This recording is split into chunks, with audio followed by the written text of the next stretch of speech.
Estamos ahora empezando el mes de marzo. Lo empezamos prácticamente de invierno, con nevadas que han llegado incluso a cotas medias en diferentes puntos, por ejemplo, de Castilla y León. Nevadas que han llegado a ciudades como Ávila, Burgos. Bueno, en general días de invierno, días de mucho frío. Pero ahora empezamos una semana que empieza algo diferente, con temperaturas más elevadas. Sí que es verdad que hoy lunes todavía tendremos algunas lluvias por el país, pero bueno, a partir del jueves es noticia la llegada de una nueva borrasca, de un nuevo frente que nos adentrará en días a través de mucha lluvia, sobre todo en la mitad oeste del país. De hecho, las lluvias empezarán a ser de una forma más extensa, incluso intensa, a partir del viernes. Por tanto, también eso significará un descenso de las temperaturas que podría causar otra vez el descenso de las cotas de nieve. Para más información, ya saben, a través del canal de eNoticias en el periódico digital.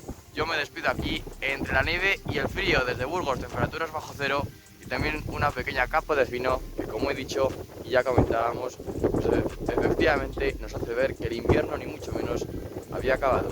Gracias.